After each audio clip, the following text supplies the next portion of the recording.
Hoje, pela primeira vez, nós concordamos 100% com o filme. Então, na verdade, Elisa se apaixona por um monstro. Ela muda, ele com Gelras. Desse encontro inesperado surge um amor romântico. Ah, um amor romântico, gente. O clima de amor está no ar. Menos entre a gente. Menos entre... Por que, Nathan? Por quê? Conte-me mais. Vamos começar com o que é de bom desse filme, né? Não, vamos começar, que tem muita coisa boa. Por começar pela maquiagem, que, meu Deus do céu, é um negócio assustador, assim. E mais uma vez e fofinho também, né? Sim, é super fofinho. Você vê assim que os olhos, eles se mexem pra cada um dos lados, assim. A respiração no peito dele, você vê uma coisa como se fosse o ET lá de 82. Então, é um trabalho, assim, que é muito criativo. Ó, independente se o filme do Guillermo del Toro, se a história é ruim ou é boa, uma coisa que ele consegue construir muito bem é um mundo fantástico. Esse mundo fantástico. Porque ele realmente faz com que você embarque naquela história, que você creia que aquilo existe de fato. Então eu acho que os monstros dele mexem muito com o lúdico e eles têm uma coerência entre os filmes. E um outro ponto muito positivo do Guillermo del Toro, porque ele gosta muito de efeito prático. Isso ajuda muito a construir todo o universo que os próprios atores vivem ali, interagem, né?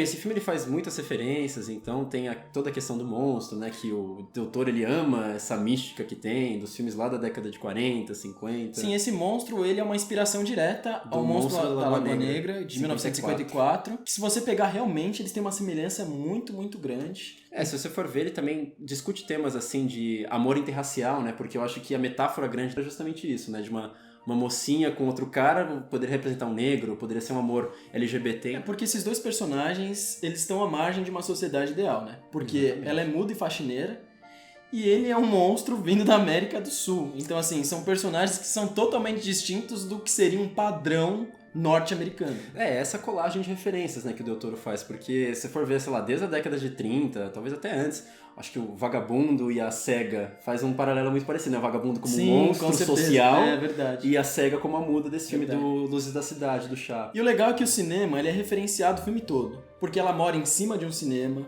eles o tempo inteiro estão assistindo pela TV alguma cena de algum filme clássico. Tem esses fragmentos. Pra mim já começa aí, né, o problema, porque eu acho que o filme é uma colagem de tantas coisas. Tem uma cena, por exemplo, de um musical lá que eu acho super deslocada. Eu acho que você precisa embarcar no agora eu quero entender deles. Por que você acha deslocada. Em nenhum momento eu acho que ela atrapalha o filme. Eu acho que ela complementa mais. Porque ajuda a criar esse mundo lúdico, esse mundo da personagem, que ela é muito ligada ao cinema. Então eu acho que isso não é bem um problema. Eu acho que mais ajuda a compor a personagem do que atrapalha. Pra mim o problema não é um apanhado de referências, é juntar coisas muito diferentes num único filme. Porque assim, você tem coisas que são muito creepy, desse universo monstro e tudo mais, com outras que são muito fofinhas, romantizadas, e sempre que ele precisa optar entre uma das duas, ele acaba caindo pra coisa fofinha. Então, por exemplo, eu não vejo sentido dele criar personagens tão maniqueístas. Então tem um vilão que vai meio que funcionar como contraponto a esse romance, sendo que a sociedade já julgaria socialmente. Sim, eu já discordo totalmente. Eu acho que trazer esses pontos totalmente diferentes transforma o filme em uma coisa muito mais plural. Porque ao mesmo tempo em que ele tem uma doçura, uma inocência no amor deles, ele tem cenas que são bem violentas. Ele tem cenas de, por exemplo, de no frontal, que a gente não esperaria num filme desses. Então eu não vejo isso como um problema ou que ele se perde na hora de contar essa história. E eu acho que o desenvolvimento dos dois, eu acho que tá na medida também. Porque a partir do momento que você fosse desenvolver outros pontos, talvez aí eu acho que o filme se perderia e ele ficaria muito grande. E aí, pensando nesse seu viés de coisas muito distintas, por exemplo, Tarantino. O cara mistura um western com um filme de samurai. Então ele mistura anime, sabe? Tipo, ele faz um compilado de muitas coisas e dá super certo. Mas a questão é, você vai pegar um samurai, você vai pegar um western, são coisas muito violentas, muito viscerais, muito sangue. Aqui não, você tá mencionando uma coisa que é muito creepy, teoricamente é mais estranha, com uma coisa muito fofinha, que tem um musical. E aí o que acontece? Volta naquela questão que eu tava comentando do maniqueísmo. Por que eu acho que o maniqueísmo aqui não dá certo e, por exemplo, no Labirinto do Fauno dá? No Labirinto do Fauno é uma coisa muito lúdica da cabeça de uma criança. Então ela tá experienciando essas coisas. A evolução do mundo acontece sob o ponto de vista dela. Então por mais que tenha um vilão personificado, o vilão é esse amadurecimento dela. Então você vê visualmente todo esse vilão em volta dela. Aqui não, o casal é adulto. As pessoas em voltas são adultas. Então o que acontece? Pra mim, esse vilão ele é desnecessário porque eu não vejo uma motivação por trás dele. Não é assim, eu quero ganhar poder, eu quero ganhar ganância, enfim, eu tenho algum propósito. Pra mim ele funciona só porque ele precisa ser mal, precisa ter um contraponto. Eu acho que só fazer a história de romance Pô, eu estaria tranquilo, sabe? Eu discordo totalmente. Primeiro que o Labirinto do Fauno, de fato, ele mostra do ponto de vista da garota.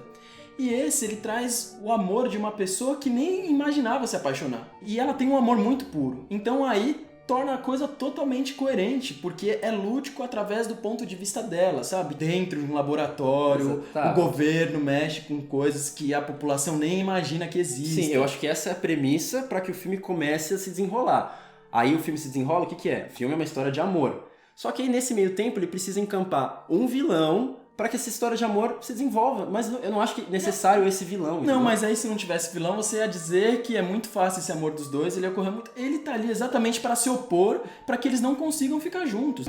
Bom, uma outra coisa que eu acho que é didática nesse filme, o Guilherme Del Toro, ele tem muito essa coisa plástica, e acho que aqui ele tem uma coisa muito forte com duas cores, né? O vermelho e o verde, que ao meu ver elas começam até que divertidas. Então eu vi meio que o verde como aquela coisa da rotina, do dia a dia. Se você for ver, o filtro da cena é sempre muito verde, o mar é verde, todas as coisas que acontecem naquele laboratório são verdes. Só que ao mesmo tempo você tem o vermelho, que sempre vem pela janela, ou enfim, uma sapatilha que ela quer comprar, ou num vestido quando ela vai encontrar uma pessoa que ela gosta, que é momentos mais de prazer. Só que aí o filme, ele começa a utilizar tanto essa lógica que até o sabonete é verde do laboratório, os personagens começam a discutir, não, porque o vermelho é melhor que o verde, que acaba ficando uma coisa didática e pra mim é desnecessária. Sinceramente, eu acho que você tá colocando pelo em ovo. Não é pelo em ovo. Não é, lógico que é pelo em ovo. Um filme como Beleza Americana, um filme como Gritos e Sussurros, um Cara, filme como Noite de É Estreia. totalmente coerente. Esses filmes, eles têm um vermelho que é muito forte, por exemplo. É uma questão estética. E eles não precisam ficar falando, percebam aqui que eu tô usando vermelho, tá? Percebam aqui que o verde tem um significado. E o Del Toro, tudo bem, ele vai usar isso pra criar esse universo lúdico dele, mas ele usa de uma forma que acaba virando só didática. Cara, eu acho que essas cores são coerentes, porque elas acompanham o personagem do início ao fim. Se ela tá feliz, mostra aquela cor, se ela tá triste, mostra outra. Então isso fica, de fato, como um ponto marcado. Mas eu não acho que isso é didático. O que eu acho é que, pra ser mais um elemento de linguagem, de contar a história, eu acho que ele não pode servir pra falar a mesma coisa que os personagens já estão sentindo claramente. Então, por exemplo, se você vai pegar um Beleza Americana, qualquer desses filmes que eu comentei, por mais que o personagem ele esteja sentindo alguma coisa, a cor denuncia uma outra totalmente diferente, você consegue criar interpretações diferentes. Nesse filme, a protagonista ela chega num final que você sabe o que ela tá sentindo, e aí você vai ver a cor do vestido dela. Qual que é a cor do vestido dela? Ele tá falando de novo o que você já tá vendo, sabe? Eu não vejo problema nenhum nisso, não acho que é muleta, não acho que atrapalha a experiência do filme. É um complemento bem utilizado, eu não achei que ficou didático. E outra coisa que eu fiquei bastante feliz nesse filme é que eu consegui ver aquele Guilherme Del Toro que eu comecei a gostar, sabe? Aquele da Espinha do Diabo, do Labirinto do Fauno. Eu acho que ele consegue trazer esse tom de fantasia, tem violência, tem ação. Então ele consegue misturar tudo isso e o filme ficar uma salada coerente. E eu também fiquei feliz que ele ganhou o Festival de Veneza, porque é difícil você ver um festival assim, dar um prêmio para um filme de fantasia. Então aqui, como vocês perceberam, a gente concordou 100% com o filme. Mas é isso, o filme estreia dia 1º de fevereiro, esse é outro filme do Oscar também. Esse eu acho que tá bem mais cotado e bem mais forte pra ganhar aí o prêmio de melhor filme, né? De diretor também. E de diretor também. Então, esse eu torço pra que ganhe, porque eu achei um ótimo filme. Então eu espero que vocês tenham gostado e valeu, até a próxima!